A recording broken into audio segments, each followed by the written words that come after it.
Thank you for tuning in. This is the new Pan-African show called Afreeqa with your host Katsalork Seifu. Today we are in, obviously we've given it away with the name tag, but I will let her introduce herself and say thank you for having it. Thank you very much. Welcome to the Embassy of the Republic of Namibia. My name is Emilia Mkusa, and I'm the Namibian ambassador accredited to Ethiopia, as well as the African Union, UNECA, Djibouti, South Sudan, as well as Sudan. So I have been Namibia's ambassador for the past 3.5 years in Ethiopia, and the ride has been good so far. It is unfortunate that most of the activities were slowed down due to the COVID pandemic. So I will start with, would you like me to call you Ambassador Emilia or Madame? Emilia. Emilia, okay. Can you please tell us a little bit about yourself and how you felt and what came to your mind when you were actually assigned to Ethiopia? Well, very interesting because I've been with the public service for the past 32 years. 18 of them with the Ministry of International Relations, and 14 of that with Parliament. So having dealt with international relations and Parliament, I look at them doing the same kind of work, although each with a different mandate. But the interesting one was because I was at Parliament when I was appointed as ambassador to Ethiopia.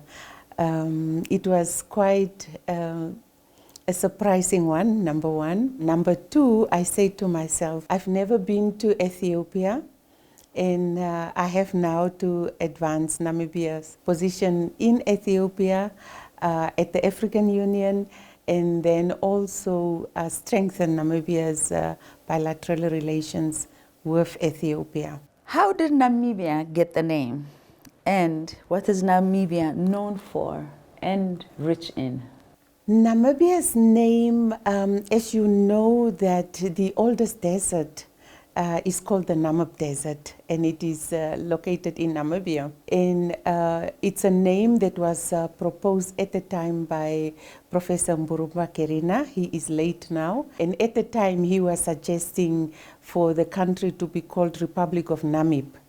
But then in 1974, the United Nations decided on Republic of Namibia. So it was a proposal that was given by one of Namibia's sons who have been out there for so many years fighting for the independence of Namibia. And that's how the name Namibia came, because it means vast open space. So Namibia is a country with vast open spaces. Namibia is rich in different minerals. We have diamonds, we have uranium, we have gold, we have copper, and that's just part of the minerals. But Namibia is also rich in its culture. We have 11 ethnic groups. And within those ethnic groups, each one of them have got their own culture. So the culture is very rich. And of course, it is known for its vast open spaces, the beautiful picturesque pictures that you can get of Namibia, of course the desert, the Kalahari Desert, as well as the Namib Desert. You have different tourist sites that you can visit. Particularly if you start in the south, you have the Fish River Canyon, which is the second largest in the world. They say the biggest in Africa. Wow. That is in the south. And of course, again in the south, the coastline, you have Cape Cross, where you find a big number of Cape seals. And in the west coast, you find the desert elephants. But not only desert elephants, but desert animals, wild animals that have adapted to the desert. Wow. The harsh conditions that we have in Namibia, they have adapted to that. And then we have the Sandwich Harbor. You know, the pictures that you see on postcards of Namibia, when you travel to the Sandwich Harbor, you will be able to experience it yourself. And then also in the northwestern side is where you also find the rock paintings, which is a UNESCO heritage site now. You find the rock paintings, and if you continue on to the north is where you find the Etosha National Park. And I must say the Etosha National Park, the pen in the national park can be seen from up there in the sky. Yes, that's how big it is. And of course, on the eastern side of the country, northeastern side, is where you have the Zambezi River and the Kavango rivers. Again, a lot of game and conservancies that are run by the nationals themselves. It's a project of the Ministry of Tourism. Okay. The conservancies generate funds for the people who live alongside the wild animals. So when tourists come, this is run by the locals themselves, and they plow back what they get into their communities.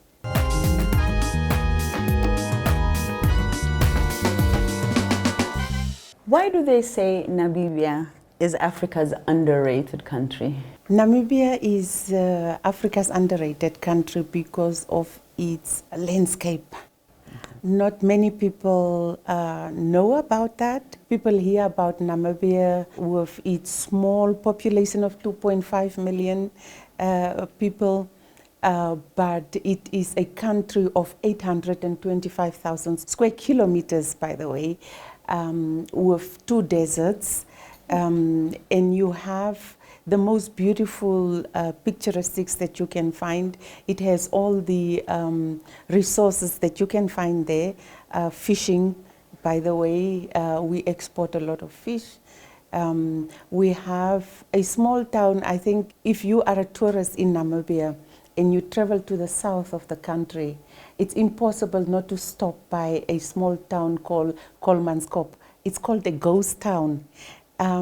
And that is where you will see the wonders of land, where the desert is reclaiming its position, because it was a small diamond town, but over the years the desert have reclaimed it, and it's called a ghost town now. Okay. So in the game you will find all types of wild animals, and these wild animals live alongside with the people of Namibia. It's not easy, and you need to understand how they live in order for you to respect their space. Exactly. And they respect the space of people, yes. That's beautiful. So you did mention to us how many cultures there are in Namibia. Mm-hmm.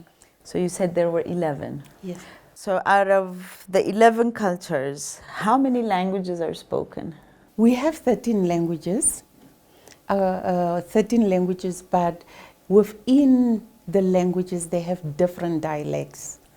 They have different dialects. Like, for example, I'm from the Ovambo tribe or culture, but we have within the Ovambo tribe we have 8 different dialects. If I'm not mistaken, it's 8 different dialects, but you also have if you have the Nama and the Damara, they also speak the clicks, but it's just in the dialect that it's different. Okay. So too, the San community also have different dialects within themselves. Okay. So I was just going to ask you about the Sans. Can you tell us about the San, Samaria, and Nama people? Is it Samara? It's Damara. Oh, it's Damara, not even people. Samara. Yes, okay. The San community are the people that came first into Namibia. Okay. You will find the San communities in South Africa, Botswana, and few of them in Angola. But as I said, they speak different dialects, and they are the hunters. They are the hunting people. They are not extinct. There are very few of them. However, after independence, the government made sure that they are integrated within the rest of the population. in capacity building and resources have been put together to make sure that they are integrated into the system. And even within the office of the Prime Minister, you will find that the government have put an office specifically for the San communities to make sure that they are not marginalized and so on. While the Damara people and the Nama people are from the south and the Damara people are from the west. Although they speak the same language, there's a small difference in the dialect. And of course, the Nama people were the people who fought against the Germans. What happened between 1904 and 1908? 1904 and between 1904 and 1908 is when the genocide happens. Of course, that was committed by the Germans, where I think it's General van Trotta who gave the order for extermination of the Nama and the Herero people. Today, the two governments are talking about it, and Germany have offered to compensate, to pay reparations towards the affected communities, not directly to them, but for the communities to benefit all. But it's a discussion that is currently ongoing. So they haven't settled yet? The affected communities are still looking at whether the offer that was put on the table, is it to be accepted or not to be accepted. So it's not yet concluded. Concluded? Yes. Okay. It's said Namibia has managed to develop a mining industry free of conflicts, extortion and murder. How clean are your diamonds? I would say our diamonds are clean. After independence, Namibia became a member of the Kimberley process, which of course we all know is the one that is regulating the diamond industry. So our diamonds are quite clean. Right now? Yeah. Yes.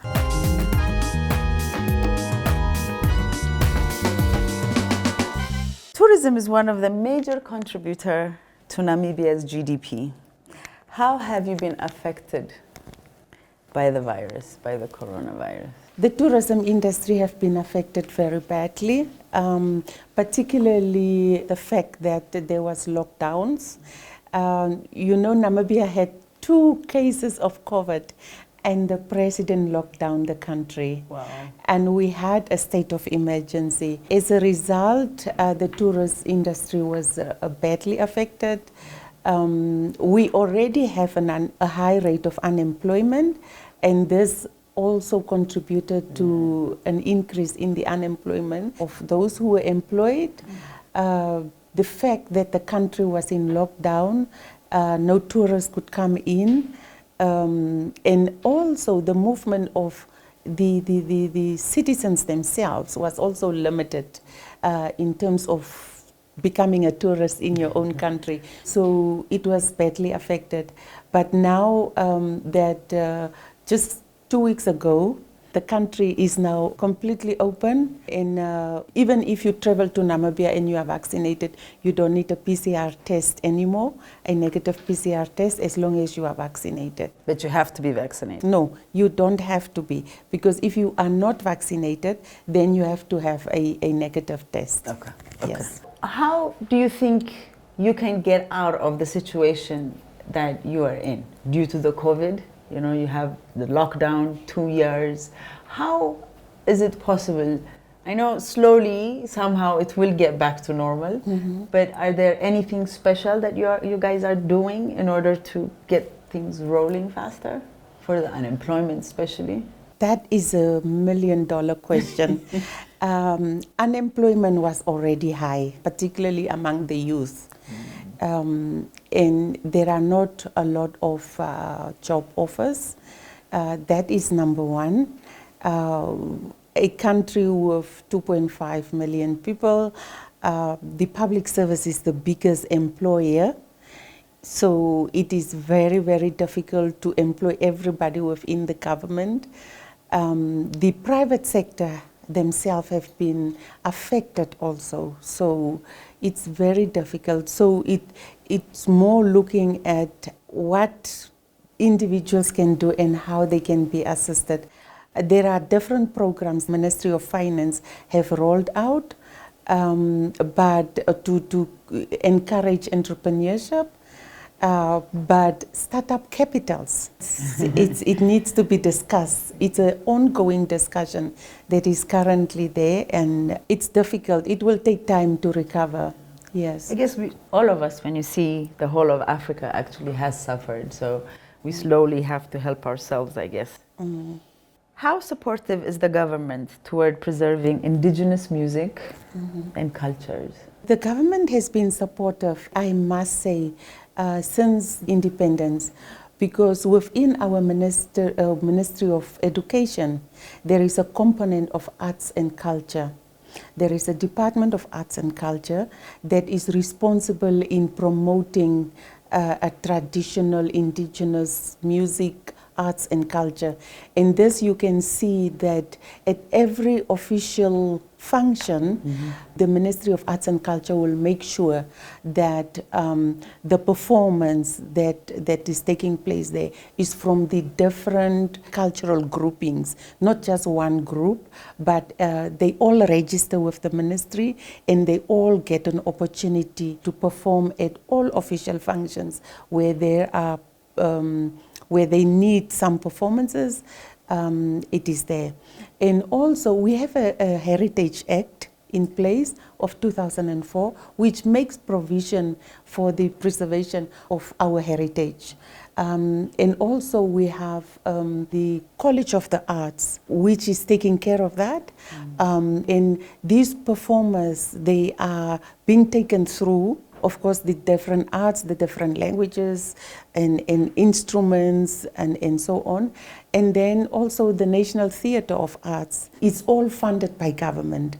It's not privately funded, but it's all funded by government towards the preservation of arts and culture. So while I was reading about Namibia, I came across the Living Museum. And I kept reading and reading, and I couldn't imagine it in my head. So my next question is, can you tell us a little bit about the Living Museum? Yes, there are actually a couple of them in the country. We have different living museums for the San community. The San community used to be called the Bushmans before independence, and now they are called the San community. We have a living museum for the Damara community. We have, I think, the Mafwe community, and in the Kavango regions also, and the Himbas. So basically, as you are touring the country, because they are coming from different areas of the country, as you are touring the country and you go and visit one of these living museums, you will be able to understand their culture from being a baby up to an adulthood. What do they do? What do they eat? How do they hunt? So they give you, it's a play. They normally have plays. You go there, you visit, you sit down, and they take you through the process of how do they actually grow up? What do they eat? What do they do? How do they hunt? And also sharing with them within the Living Museum, you will find the cultural artifacts of their culture. That is absolutely beautiful. Yeah. You really get to know them and they that are way. all registered with the Ministry of Tourism. Wow. Yeah. My next question is Skeleton Coast. Yes. Tell us a little bit about Skeleton Coast. The history of the Skeleton Coast is that apparently there was a lot of whales that got stranded there and they died there. And so there were so many skeletons of the whales. And because of the harsh condition of the sea, so many boats and ships also sank there. So when you go there, you will find old wrecks of ships and a few skeletons lying there. That's where the name Skeleton Coast comes from. Okay. But if you go there, they have a big seal colony. Namibia have got a very, very big seal colony.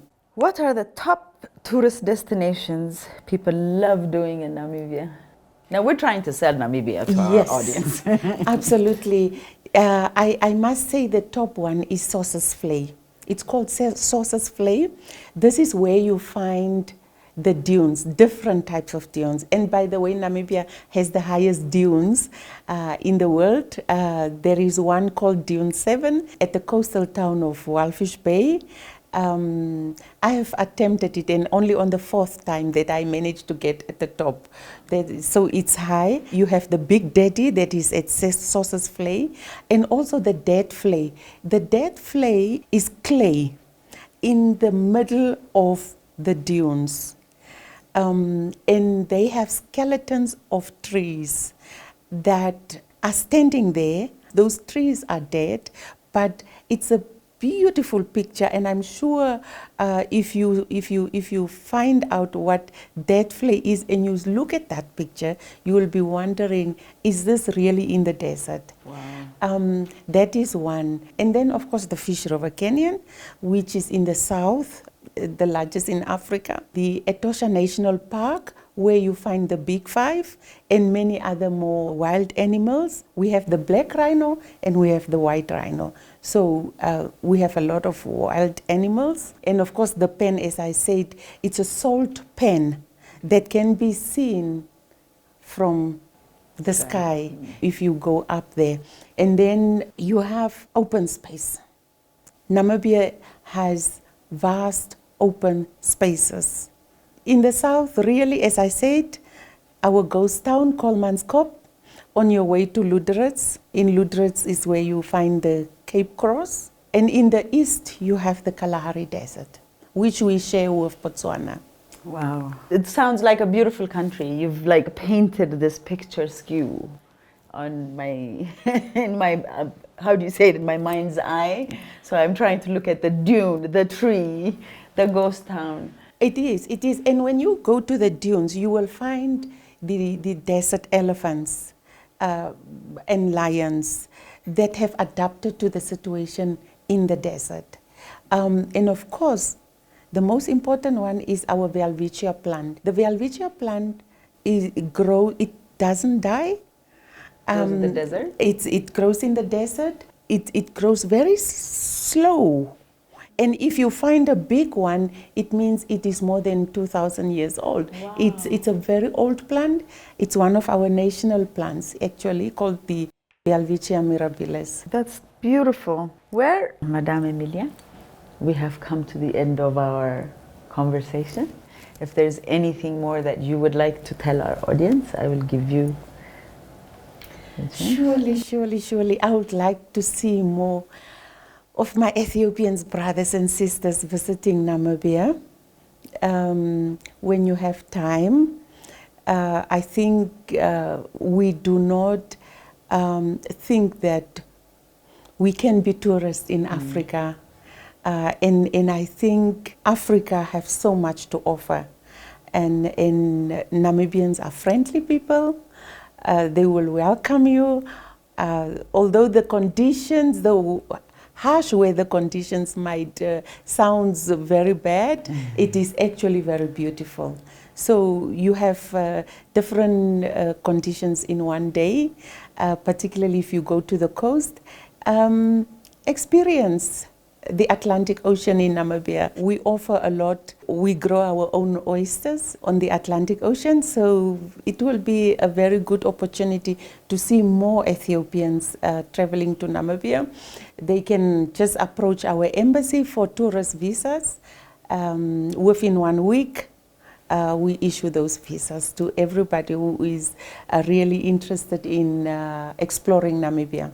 Brilliant. And I think Ethiopian Airlines also flies more now, right? Ethiopian Airlines flies 5 times a week to Namibia. So it's 4.5 hour flight, no excuse. Perfect. Direct flight. Okay, so you've heard Namibia has invited our Ethiopian brothers and sisters to Namibia. Please go and visit Namibia. Thank you very much for tuning in and staying with us on Arts TV Africa program. See you next week.